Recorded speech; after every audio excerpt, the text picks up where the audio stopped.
Bien, buenos días. Vamos a empezar el segundo tema de VHDL. En este segundo tema vamos a aprender a diseñar circuitos combinacionales. Bien, ¿qué son circuitos combinacionales? Un circuito combinacional es aquel circuito digital en el cual, si conocemos sus entradas, conoceremos también sus salidas, ya que las salidas están unívocamente determinadas por sus entradas, es decir, es un circuito sin memoria. Ante unas determinadas entradas responde siempre con una determinada salida. Es decir, yo siempre puedo definir este circuito mediante una función booleana que combine las entradas adecuadamente para generar las salidas. En contraposición, un circuito síncrono es un circuito que lo distinguiremos porque una de sus entradas será siempre el reloj, será un circuito con memoria, es decir, ante unas determinadas entradas tendrá un estado intermedio de forma que sus salidas dependerán del estado almacenado y de las entradas.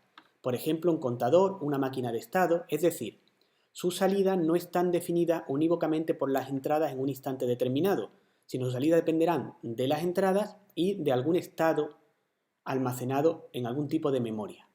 Bien, este tema, el tema 2, lo vamos a dedicar a circuitos combinacionales y el tema siguiente, el tema 3, estará dedicado a circuitos síncronos, a circuitos secuenciales. En este primer vídeo vamos a realizar un repaso de lo visto anteriormente y vamos a ver las formas o los métodos que tendremos para describir cualquier circuito en VHDL, mediante órdenes concurrentes, procesos o interconexión de componentes. En el segundo vídeo de este tema veremos cómo se las apaña VHDL para simular el funcionamiento de numerosos procesos o órdenes concurrentes, es decir, de numerosos circuitos en paralelo. Esto lo realiza mediante un concepto muy importante en VHDL que es la concurrencia. Veremos cómo se maneja esa concurrencia desde el punto de vista del simulador. En el tercer vídeo introduciremos el concepto de proceso, que es la herramienta más potente que tenemos en VHDL para diseñar circuitos complicados, circuitos complejos, y además conoceremos a nuestro archienemigo como diseñadores en VHDL, a los latches. Y veremos por qué se producen esos latches, por qué son indeseados y cómo evitarlos. Y por último, estudiaremos numerosos ejemplos diseñando un multiplexor 2 a 1 con diferentes metodologías, desde sentencias concurrentes mediante procesos e interconectando componentes. De forma que al terminar el tema conoceremos todos los trucos, todas las reglas necesarias para diseñar circuitos combinacionales que se comporten exactamente como nosotros pretendemos cuando estamos diseñando el código. Bien, comencemos haciendo un pequeño repaso. En esta transparencia vemos el código de un diseño en VHDL, en concreto es un multiplexor 2 a 1. Distinguimos dos partes principales, la primera sería la entidad y la segunda la arquitectura. Como hemos visto, la entidad consiste en describir la interfaz del circuito, definiendo en este caso cuáles son los puertos, cómo se llaman esos puertos, su direccionalidad, que normalmente será prácticamente siempre in o out, en algún caso particular un in-out, y el tipo de dato, que por convenio dijimos que siempre sería stdlogic para un solo bit y stdlogic vector para un bus, para un conjunto de bits. La escritura de la entidad es muy mecánica. De hecho, en el software que vamos a utilizar en la asignatura existe un wizard al que nosotros le proporcionamos el nombre del puerto, nos pregunta si es entrada o salida y nos pregunta el número de bits y automáticamente genera todo este código. Posteriormente, en la arquitectura describimos el circuito, describimos la funcionalidad del circuito. Es decir, entre este begin y end de la arquitectura se concentra todo el trabajo del ingeniero. Aquí es donde nosotros vamos a describir cómo queremos que funcione exactamente nuestro circuito y si lo hemos hecho correctamente, el programa de síntesis generará, inferirá un circuito que lo codificará adecuadamente en una netlist para que sea implementado en una plataforma concreta, como por ejemplo una FPGA. Bien, pero ¿cómo podemos definir nosotros ese comportamiento? Tenemos diferentes metodologías que pueden mezclarse entre sí y que veremos en la siguiente transparencia. En esta transparencia resumimos las formas o los métodos para escribir la arquitectura en cualquier diseño VHDL. Hay tres formas principales de describir un circuito en VHDL, es decir, hay tres formas de escribir la arquitectura. En esta transparencia recogemos estas tres metodologías. La primera de ellas sería la utilización de órdenes concurrentes. Las órdenes concurrentes tienen un aspecto tal como podemos ver en esta transparencia, es decir, serían sentencias en las cuales a una señal le asignamos, por ejemplo, una combinación booleana de otras señales o puertos. O bien a una señal le asignamos otra señal cuando se cumple una determinada condición y en caso contrario le asignamos un valor concreto.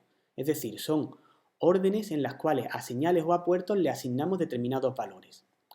Todas estas órdenes, todas estas sentencias se ejecutarán en paralelo. Por eso se llaman sentencias concurrentes. Es decir, el orden en el que aparezcan todas estas sentencias en el código no va a tener ningún efecto en la funcionalidad del circuito. En muchos libros aparece esta forma de describir los circuitos en VHDL como modelos de data flow. Esto no es más que nomenclatura. Por otro lado, existe otra metodología que sería la utilización de procesos. ¿Por qué se nacieron los procesos? Bueno, imaginar que estamos escribiendo un circuito, estamos describiendo un circuito y para su correcta descripción necesitamos, yo qué sé, 100 órdenes concurrentes.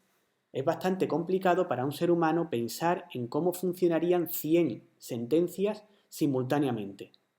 Y es bastante más sencillo si podemos escribir alguna sección de código que se interprete de forma secuencial. Y eso es un proceso. Un proceso es una sección de código entre un begin y un end en la cual las sentencias que escribamos se ejecutarán de arriba a abajo, es decir, tal como nosotros las escribimos. De forma que dentro de un proceso sí tiene importancia el orden en el que vayamos escribiendo las diferentes sentencias. Bien, a la descripción de circuitos mediante procesos en algunos libros se la denominan modelos de comportamiento, modelos behavioral. Y por último, normalmente en un proyecto estaremos escribiendo una serie de bloques en VHDL y habrá un momento determinado en el que querremos interconectar todos los circuitos que hemos diseñado hasta ahora.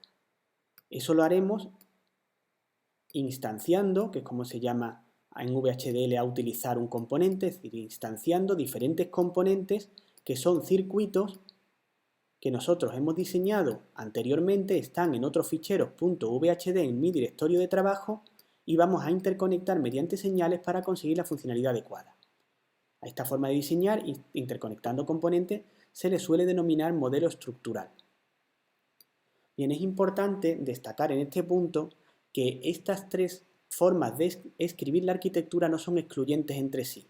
Es decir, existen modelos híbridos, no solo que existen, sino que son bastante comunes, en los cuales haremos instancias a componentes, tendremos diferentes procesos y tendremos diferentes órdenes concurrentes, todo dentro de la misma arquitectura. Y todas estas sentencias concurrentes se ejecutarán en paralelo con los procesos que se ejecutarán de forma secuencial, pero se ejecutarán, lo veremos en el siguiente vídeo, como un todo, es decir, como si fuera una sentencia concurrente, y se ejecutarán también simultáneamente con todos los componentes que hayamos instanciado. En el siguiente vídeo vamos a disertar sobre este concepto de concurrencia, ya que este concepto es muy importante, debido a que si nosotros entendemos cómo VHDL, el simulador, mejor dicho, el simulador de VHDL o el sintetizador de VHDL interpreta nuestro circuito desde el punto de vista de la concurrencia, estaremos completamente seguros de estar transmitiendo al simulador nuestra idea. Es decir, se estará entendiendo nuestro código exactamente como nosotros queremos que lo entienda. Y con esto hemos terminado esta pequeña introducción y nos vemos en el siguiente vídeo para profundizar en el concepto de concurrencia en VHDL.